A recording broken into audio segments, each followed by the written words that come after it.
Assalamualaikum warahmatullahi wabarakatuh. Teman-teman, selamat datang kembali di Warung Kopi Kripto Tarakan Vision FX.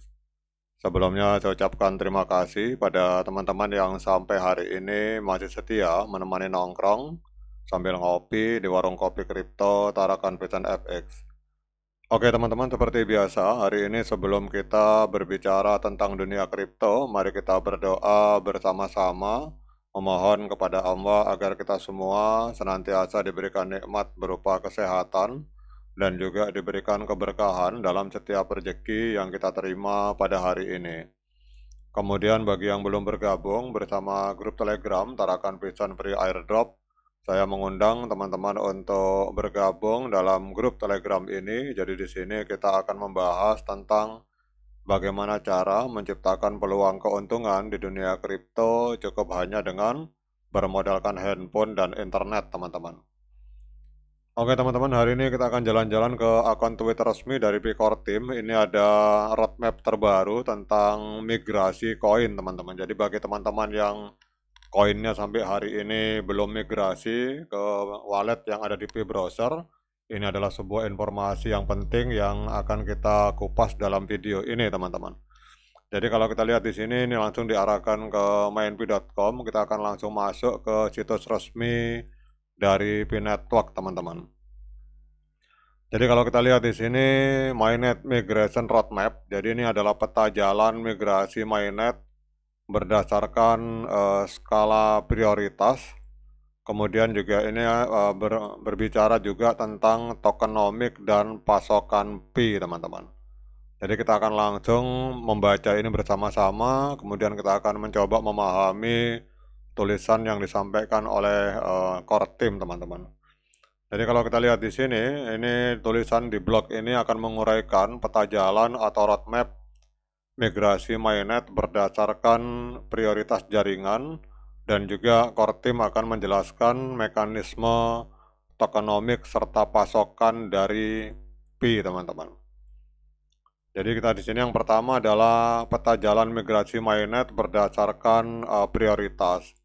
Jadi di dalam membahas, jadi kita lihat di sini bahwa dalam membahas migrasi Mainnet Pi, perlu diingat beberapa hal berikut. Yang pertama, ini poin 1, teman-teman.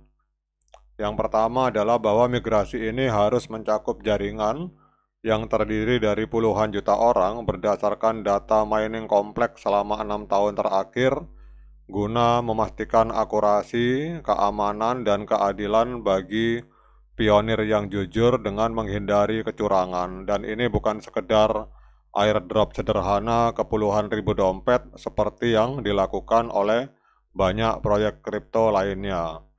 Kemudian poin yang kedua di sini, kalau kita lihat, jaringan telah berhasil memigrasi lebih dari 12 juta orang, pencapaian luar biasa dalam hal skalabilitas di dalam industri ini, terutama karena proses KYC dan migrasi itu dibangun secara natif tanpa biaya fiat bagi para pengguna, teman-teman.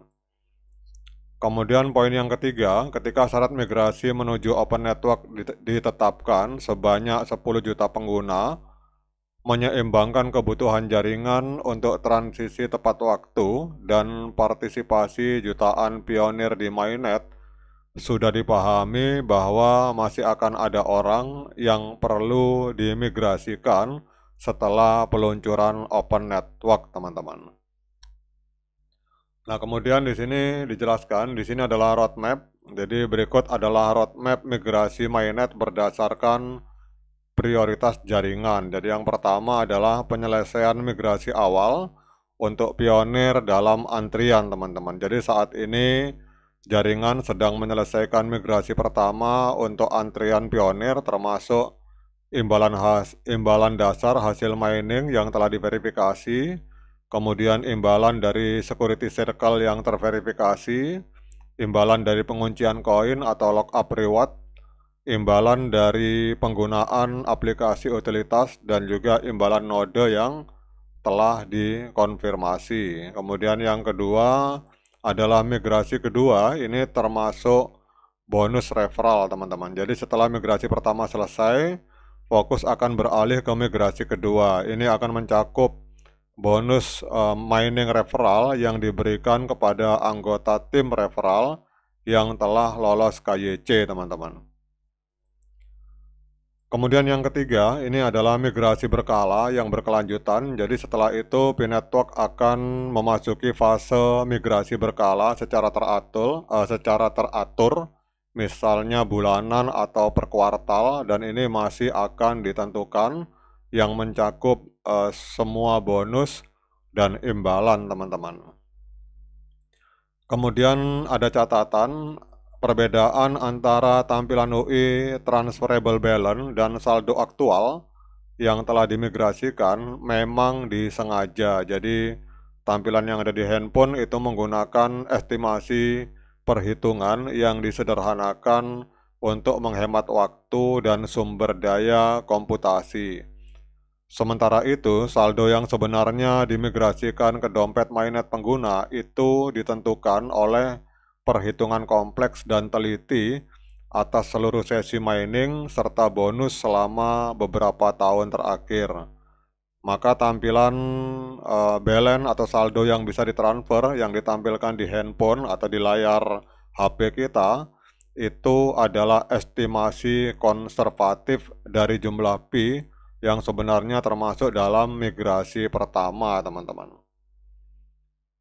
Kemudian migrasi, kita lihat di sini bahwa migrasi pertama itu sudah mencakup semua imbalan yang telah diverifikasi kecuali bonus referral.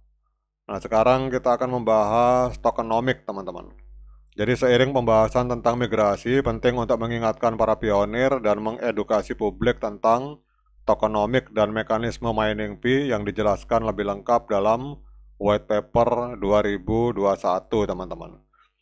Jadi total maksimal pasokan fee adalah 100 miliar yang dialokasikan sebagai berikut: 65% untuk semua imbalan mining komunitas, 10% untuk cadangan yayasan atau foundation reserve, 5% untuk keperluan likuiditas, dan yang 20% untuk core team, teman-teman. Jadi setiap alokasi ini mengikuti kecepatan penerbitan migrate mining reward komunitas, sehingga proporsi dari setiap alokasi dalam total pasokan akan selalu tetap pada setiap waktu, teman-teman. Jadi kalau kita lihat sini total pasokan faktual, ini kita lihat di sini. Jadi total pasokan aktual Pi pada waktu tertentu itu mengikuti proporsi yang sama dengan total maksimum, teman-teman. Karena itu setiap alokasi mengikuti migrate mining reward komunitas. Kemudian yang paling penting adalah mekanisme mining. Jadi kita lihat ini mekanismenya, teman-teman. Nah, ini mekanisme setiap bulan mining reward, P mining reward. Jadi kalau kita lihat di sini bahwa setiap bulan jumlah P yang dapat didistribusikan sebagai saldo mobile itu ditentukan dan dibatasi oleh model terlepas dari jumlah pengguna atau reward yang ada. Jadi intinya, teman-teman, kalau kita lihat di sini bahwa jaringan Pi itu berkomitmen untuk menyelesaikan migrasi mainnet bagi semua pionir yang real, teman-teman. Yang real, terverifikasi, dan jujur secepat mungkin sambil tetap menjaga akurasi, keamanan, dan integritas jaringan. Jadi tokenomic dari Pi dirancang untuk menyelaraskan pertumbuhan jaringan jangka panjang dengan kontribusi nyata dari komunitas, memastikan model penerbitan yang adil, berorientasi pada kemajuan, dan berbasis pada partisipasi aktual. Oke, teman-teman, demikian update informasi ini. Semoga bermanfaat bagi kita semua. Sekian dari saya. Assalamualaikum warahmatullahi wabarakatuh.